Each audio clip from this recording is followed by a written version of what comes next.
Fran, thank you very, very much. Good morning. Good morning. It's a real pleasure to be here and to be with a leader such as Fran Becker in his quest to want to be able to represent you and your families in this community. The future, of course, is everything to you, and it requires you to think about it at such an early age, especially when we live in such very, very difficult times. Growing up, I knew that Israel and the United States had the same values. We mirror each other. And the only way to explain the nation's connection with Israel is that connection began 11 minutes after Israel declared independence and President Truman recognized Israel. Today, it makes absolutely no sense that the U.S. is pressuring Israel to negotiate with enemies that don't even want to recognize Israel. And this pressure is coming from the same nation that was there at the birth of Israel, from the very same Oval Office, that the crucial decision was made to recognize a Jewish state in the historical Jewish homeland. Of course, Representative Congressman Cantor understands that connection. When armed so-called peace activists ambushed Israel's soldiers on the Gaza flotilla and defended themselves against the peace activists, and the world stood up to denounce Israel, which absolutely made no sense to me.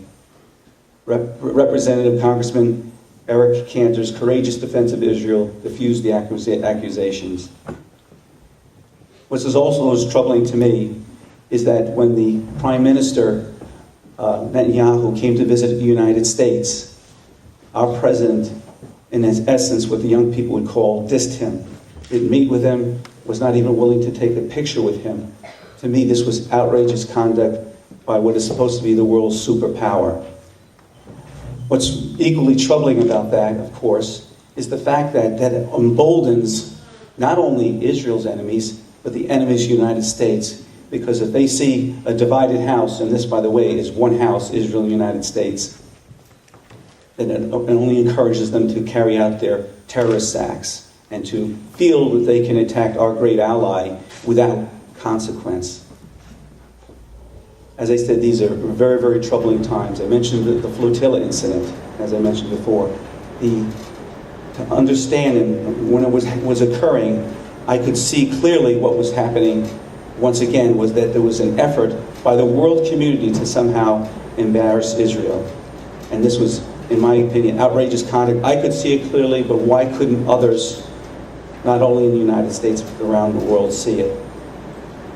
Most recently, the United States has chosen to sit at the Human Rights Commission of the United Nations, something we had always in the past boycotted because we always understood that it was simply a sham and an effort numerous times to embarrass Israel, when in fact the Arab nations in Libya, being the chairperson of that committee, are the human rights violators of women and against others, and freely even kill their own citizens if they should somehow refuse to acknowledge whatever is said by their leaders.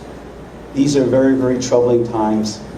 So while we are the leadership now, we're bringing this message to our young people that normally when you think you could grow up and just enjoy your friends, go to school, no, these times require even you to think about it and even act as you do, I understand, many times. For example, boycotting and protesting in front of the homes of Nazis. And I encourage you and continue to do that. I would be so blessed to have the opportunity to represent this community and to stand beside a great congressman like Eric Cantor, to join with him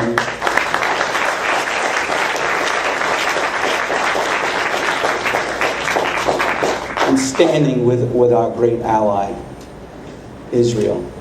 When the times require vision, we have Congressman Eric Cantor.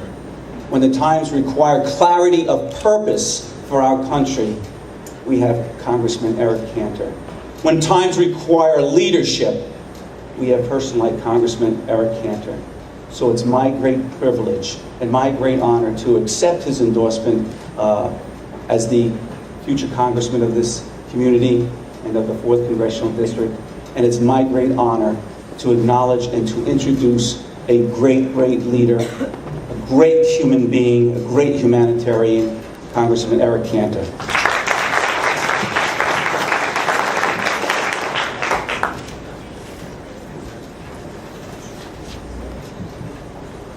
Once again, I would like to thank Congressman Cantor for your presence here today and your support of me. Thank you so much. And for sharing some of your valuable time with these young people and expressing the challenges that this country has, both here and abroad. And I thought the two prayers, the one prayer in Hebrew and English, was absolutely beautiful. And I'm sure, Congressman, that if we glorify Hashem each and every day, if we seek to do His will each and every day, if we praise Hashem each and every day, I know that He will listen to us. I know that He will stand with us in the United States, and I know that Hashem will stand with Israel as we stand for her. And this is so very, very important that we do this and we keep this in mind in our hearts and in our souls. Once again, I have said and have stated throughout this district, in the 4th Congressional District, that I have always believed that not only does the United States have a spiritual ally in Israel, but a strategic ally in Israel, and we must stand together. And if I'm fortunate enough to go to Congress in November, I will stand with Congressman Cantor in support of Israel and the others in the especially in the Republican conference that do so. So once again, thank you so very much for your presence here today. And Congressman Cantor, from the bottom of my heart, I thank you so very much for being here today.